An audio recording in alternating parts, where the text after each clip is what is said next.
တန်တဲ့ဆန္ဒလန်းကိုနိုင်တဲ့ပွဲလိုမျိုးနိုင်ပွဲမရတော့ဂေါတမဖျားရှင်ပွင့်တော်မူကလေးကဆိုတော့မိန်ဖန်နေဖုန်ထနေတာခွင့်လို့ပေးကြပါ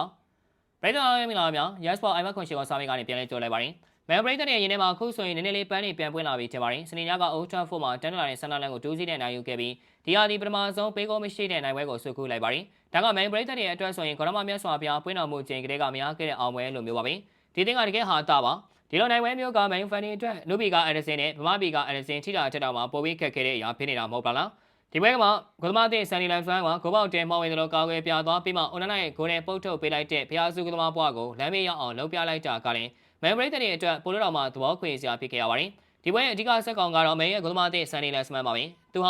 ာဆန်နီလန်ရဲ့ဂိုးဝင်နိုင်တဲ့ကန်ချက်၃ချိန်ကိုမှောက်ဝင်တယ်လို့ကောက်ွယ်သွားခဲ့ပါတယ်ဒါကအွန်လိုင်းဆိုရင်ဂိုးနဲ့ကိုဘောလုံးကိုကိုယ်တိုင်ပုတ်ထုတ်ပေးပြီးလာပါဆန်နီလန်ရဲ့ဂိုးတကူလောက်ယူသွားပါအောင်လို့ဖိတ်ခေါ်နေလောက်ပါပြီမင်္ဂလာပါဘောလုံးချစ်သူညီကိုများချိန်ကုန်မခံပဲအပြင်စာရွက်တွေကိုင်းစရာမလိုပဲ internet line ရှိရုံဖုန်းလေးတစ်လုံးရှိရုံနဲ့ Yes Ball iBet ခွန်ရှိကို agency မှာဘောလုံးကစားလို့ရတယ်နော်နေ့စဉ်တိုင်းမှာဘောလုံးပွဲဘောစုံကိုတနေရာထဲမှာစော်ကစားနိုင်ပြီးတော့ iBet ခွန်ရှိကိုမောင်996မှာ body မောင်ပထမပိုင်းဒုတိယပိုင်းသာမကဘောလုံးပွဲတစ်ပွဲကိုရှုထောင့်ဘောင်းစုံကနေကစားနိုင်အောင်မှာဖြစ်ပါတယ်အကောင့်တစ်10ရာခိုင်နှုန်းစနေနေ့တိုင်း unit ဖြည့်9ရာခိုင်နှုန်းလာချုပ်ရှုံးကြေးဘောနဲ့9ရာခိုင်နှုန်းပေးတဲ့အပြင်ညီပြမရှိယုံကြည်စိတ်ချစွာကစားခြင်းလေဆိုရင်တော့ Yes Ball ပေးကနေပဲဖြစ်ဖြစ် Viber Telegram 399253 9439ကနေပဲဖြစ်ဖြစ်ဆက်သွယ်ကစားနိုင်ပါတယ်ခင်ဗျာလက်စမန်ကတော့ဂိုးပေါက်ထဲမှာအေယာမပင်းကူတကောင်လို့ဘောလုံးတွေကိုဖမ်းဆုပ်ပြီးဆန္ဒလန်းကိုမင်းတို့ဂိုးသွင်းခြင်းငါ့ကိုကြော်သွားရမယ်ဆိုတဲ့ပုံစံမျိုးနဲ့ကာကွယ်သွားခဲ့ပါတယ်။ဝန်ထမ်းကတော့အခုဆိုရင်ဖျားစုကူမဘွားကနေပြီးတော့လမ်းမေးရောက်ဖို့တဲ့တေချာသွားပြီးသူကဂိုးထဲမဝင်တော့မှဘောလုံးကိုဂိုးထဲပုတ်ထုတ်ပေးတဲ့ဂိုးသမားလို့နာမည်ကြီးနေတာပါ။ဒါပေမဲ့လက်စမန်ကဒီပွဲမှာဂိုးပေါက်ကိုတန်ချက်ကာနဲ့ပေးထားလို့ကာကွယ်ပြီးမန်ရဲ့ပထမ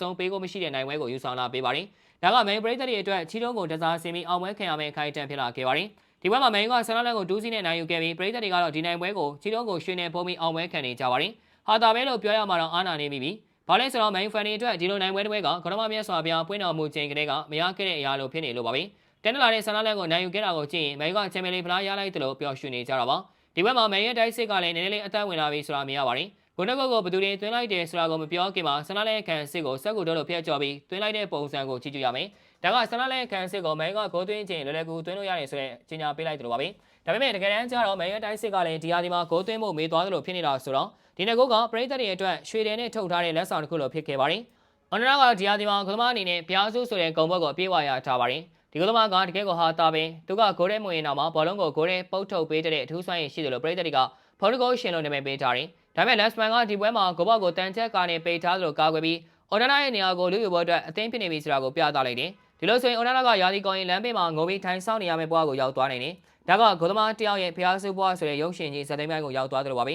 ။ဒါပေမဲ့မန်ရဲ့အောင်ပွဲခံပွဲကဘလောက်ထိကြာမလဲဆိုတာစဉ်းစားစရာပဲ။ဒါမဲ့တပေါင်းတဲ့ပွဲမှာမန်ယူကစီပလင်းခါချေပြီးတွားမယ်လားရှိတယ်။တပေါင်းကအခုဆိုရင်ဆွာရဲ့လက်ထက်မှာဖလားကာကွယ်ဖို့အတွက်စ조사နေတဲ့အသင်းဖြစ်ပြီးမန်ယူလုံးစီပလင်းခါချေနေတဲ့အသင်းကိုကြည့်ရင်လာပါမန်ယူရဲ့ဂိုးတကိုလောက်အစမ်းသွင်းကြီးလိုက်အောင်မယ်လို့မျက်စာပြစ်နေမှာသိကြပါရင်မန်ကတော့အမော်နီလက်ထက်မှာနှစ်ပွဲဆက်လိုက်အနိုင်မရတာတင်းနေနီးပါရှိလာပြီဒီအသင်းကအဲ့လိုမျိုးတကယ်ကိုဟာတာပဲဒါကမန်ရဲ့အနိုင်ရဖို့အခွင့်အရေးကမိုးဘော်ကဂျယ်လီကိုလက်နဲ့ဖမ်းတယ်လို့ခက်ခဲတယ်ဆိုတဲ့ပုံစံပါပဲဒါပေမဲ့လက်စမန်လိုမျိုးဂိုးသမားအသစ်ကဒီလိုပွဲတွေမှာဆက်လက်မော်ဝင်နေမယ်ဆိုရင်မန်ယူလည်းဒီဘောက်ကိုအနည်းဆုံးဂိုးမပေးရဘဲနဲ့ထိန်းထားနိုင်ဖို့အတွက်မျှော်လင့်ချက်ရှိသေးတယ်ဒါပေမဲ့ဒီဘောက်ရဲ့တိုက်စစ်ကမိုဆာလာတို့ဦးဆောင်နေတာဆိုတော့မန်ရဲ့ခံစစ်ကစီပလင်းခါချပြီးကွင်းထဲမှာလမ်းလျှောက်သွားရဖို့များနေသလားတော့တွေးမိပါတယ်ဟာတာပဲဒါကမန်ရဲ့ရာသီတလျှောက်ခီးကစီပလင်းနဲ့ပြည့်နေတဲ့လမ်းချမ်းတစ်ခုလို့တောင်ပြောရတော့မယ်ထင်ပါတယ်အစောနေ့ကြည့်ရှုပေးခဲ့ကြတဲ့အတွက်အားလုံးကိုကျေးဇူးထိုးပဲတင်ရှိပါရခင်ဗျာ